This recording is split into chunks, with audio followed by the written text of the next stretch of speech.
You know those days when you're trudging along through work or school because you had a pretty crappy morning? Yeah, they're no stranger to me, and honestly, I didn't know how important a solid morning ritual could be until very recently. So here's some things you can tweak about your morning to jumpstart your day and give yourself more energy. The first thing is waking up at least 2 hours before your first obligation. Waking up earlier was honestly a game changer for me because it allowed me to organize and get things done that I hadn't been able to the previous day or that I'd just forgotten about. For example, if you have school at 8 a.m., you'd wake up at 6. If you have work at 9, you wake up at 7. Allowing yourself this extra time in the morning really gives you the chance to get out of that groggy state of mind you're in when you wake up and allow yourself to be more presentable when you do have to get out in public.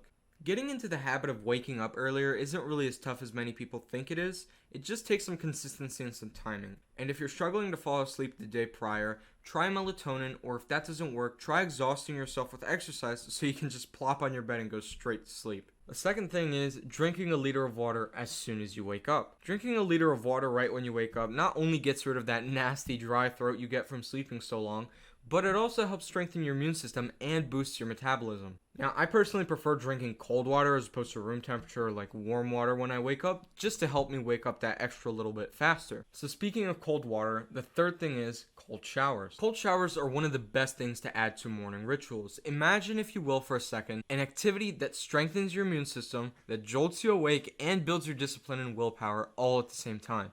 Well, that's cold showering. Ever since I started cold showering, my days have been more productive and livelier than ever. It's a great way to get rid of that brain fog that you get when you wake up early in the morning, and you don't have to go balls to the wall immediately cold showering for 5 minutes. You can start small. Start with a minute and work your way up. But trust me, cold showering with a good mindset is a powerful thing. Definitely consider adding it to your morning. The fourth thing is using a standalone alarm clock instead of your phone's alarm clock. The first thing we tend to do when we wake up is we want to check our phones, and having all that blue light blasting in our faces when we just wake up isn't exactly ideal.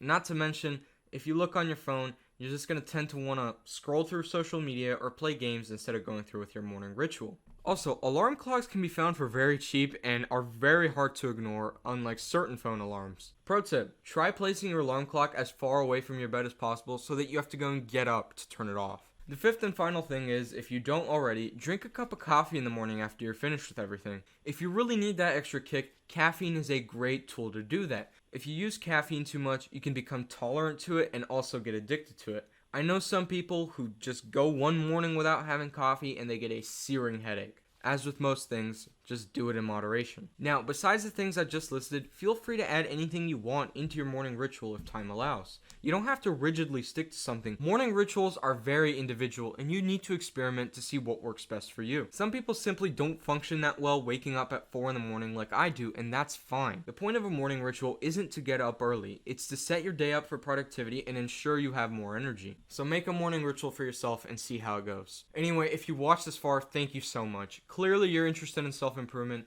and if you like what you hear, you like what you see, consider subscribing. Anyway, till next time.